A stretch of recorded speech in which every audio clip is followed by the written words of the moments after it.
আমাদের মেয়েদের স্বভাব হচ্ছে জিনিসপত্র আমরা কিনবো, ইউজ করি আর না করি। এই কেক স্ট্যান্ডটা আমি একদিনও ব্যবহার করি নাই। এটা মনে হয় আমি লন্ডন প্লাজা থেকে কিনছিলাম উত্তরাতে।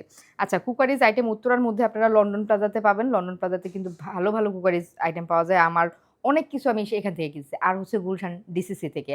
উত্তরাতে যারা নতুন আসেন অনেকেই বলেন আমার সাথে দেখা হইলে, "আপু আপনার ব্লগ দেখে এইটা জানতে পারছি, ওইটা জানতে পারছি।" তো আমার কাছে অনেক ভালো লাগে যে আমি চেষ্টা করি আমি যখনই কোনো কেনাকাটা করি ইনফরমেশনটা দিয়ে দেওয়ার যে এই জায়গায় পাবেন।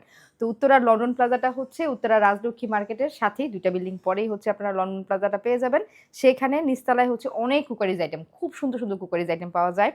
তো আমি এই স্ট্যান্ডটা হচ্ছে সেখান থেকে নিছিলাম। আমি ভেবেছিলাম কোনো ফাংশনে কাপকেক দিয়ে সাজাবো। কিন্তু কোনো কিছুই করা হয় নাই। এখন বাসা শিফটিং এর জন্য সব এটা করেও তো কিছুদিন পর, পর ওয়াশ করা হয়। বাসা শিফটিং এর জন্য সব একসাথে ওয়াশ করা হইছে। এখন আমি দেখি আমার এখানে 90% জিনিসপত্র আমি ইউজই করি নাই। মেয়েদের এমনই হয় যে আমরা ঘরে পুরনো জিনিসপত্র ইউজ করব আর নতুনগুলা কিনে, কিনে শুধু ওয়াল ক্যাবিনেটে রেখে দিব। আরো আছে আমার যেগুলা ক্যাবিনেটে জায়গা হয় না, এগুলা হচ্ছে কালকে ওয়াশ করা হবে।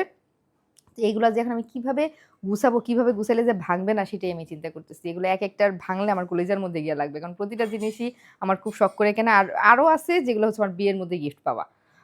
বিয়ের মধ্যে এমন ডিনার সেট গিফট পাওয়া তো সবারই হয়। তো বিয়ের জিনিস আর আমার টুকটাক গুছানো। আল্লাহই জানে কেমনে গুছাইলে আমার ভাঙবে না। দেখি কেমনে কি করতে পারি।